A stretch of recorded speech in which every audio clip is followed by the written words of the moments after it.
Alam niyo po ba na meron pong halaman na tumutubo po sa Pilipinas na tinagurian pong isa sa pinakamasustansya, kung hindi, pinakamasustansyang halaman po sa buong mundo. Dahil po itong halaman na ito ay nagagamit po, pati po yung kanyang dahon, yung mga bulaklak, yung bark, at of course po yung prutas. Ano po ba ang halaman na ito?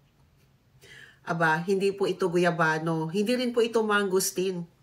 Ang pangalan po ng halaman na ito ay jamon, jambal, java plum, black plum, o kaya sa Tagalog po ang tawag po ay duhat at sa Cebuano naman po ay lumboy.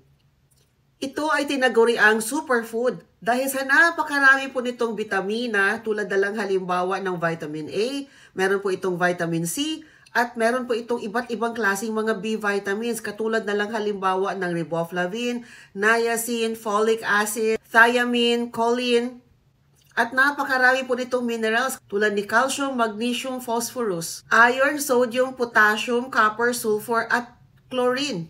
At meron din po itong napakahalagang mga antioxidants, mga flavonoids, at mga phytochemicals na tinataya pong mas mataas kaysa blueberries na tinagurian pong healthiest food sa US naman po. Dahil base po sa isang pag-aaral, ito po ay maganda para sa iba't ibang klaseng cancer at hindi lang po yun. Pag ito po ay ginamit, kasabay po ng mga chemotherapeutic agent ay napapababa po yung mga side effects ng chemotherapeutic agent na ito at mas nagiging epektibo po yung mga chemotherapeutic agent pag sinasabayan po ng pagkain itong prutas na ito. Ang prutas po ay pwede pong kainin yan. Sa adult po ay dapat 4 to 6 lang po na prutas ang pwede natin kainin sa isang araw. Pag bata naman po ay 2 hanggang 3 dahil po meron itong mga organic acids.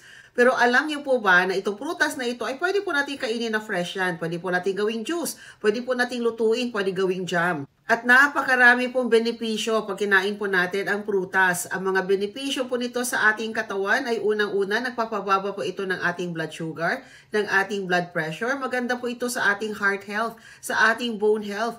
Nagpapatalas din po ng ating memorya. Nagpapalakas po ng ating immune system. Nakakatulong din po ito para i-maintain yung ating timbang. At meron po itong diuretic effect. So tinatanggal po niya yung excess fluid po sa ating katawan. Nakakatulong ito sa pagpapaganda ng ating pong panunaw.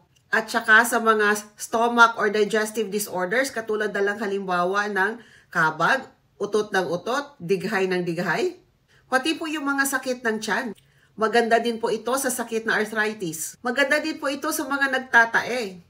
Ang regular na pagkain nito ay nakakaganda din po ng ating balat. Anti-aging din po ito, so binabawasan po yung ating wrinkles. Maganda din po ito sa mga blemishes, pag meron tayong mga pimples o kaya acne. At pag ginagargle po natin ito, ay maganda po ito sa sore throat at maganda din po itong ilagay sa ating pong balat pag meron po tayong mga fungal infection o kaya mga sugat. Ang mga buto nito ay meron pong jambusin, jambulin, o anti-melin. Itong mga ito ay mga glycoside po na nagpapababa po ng ating blood sugar. Meron naman po itong ellagic acid na nagpapababa po ng ating cholesterol, pati po ng ating blood pressure. Nakakaganda po sa daloy ng ating dugo para doon po sa may mga atherosclerosis. Kasi po pinapalambot nito ang mga kaugatan po natin. At tinatanggal po nito yung mga nagbabara-bara po dyan sa atin po mga ugat. Yung dating makunat po natin na ugat ay pinapalambot po. At meron din po itong taglay na maraming polyphenols na maganda naman sa iba't ibang klaseng cancer. Ang mga dahon nito ay maganda para sa may mga diabetes. At pag dinikdik po natin ang mga dahon ay maganda po ito sa mga sakit sa balat at mga sugat sa balat.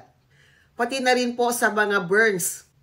Yung mga dahon, yung mga stems, yung mga tangkay po, yung mga bubot na bulaklak, no? Kaya yung mga bulaklak mismo, pati na rin po yung prutas, yung mga seeds, ay meron po ito mga antibiotic, antifungal, antiparasitic, at antiviral effect. Ang mga bark nito ay maganda po sa dyspepsia, dysentery, diarrhea, o kahit constipation. At maganda din po i-gargle ito para sa may mga singaw at may infection po sa gilagid. Yung lumboy na yan po, talagang isa po yan sa paborito ko na prutas. Mahilig po talaga akong kumain yan. Kaso lang nung lumalaki na po ako, ay napakahirap na pong humagilap ng mga prutas na yan.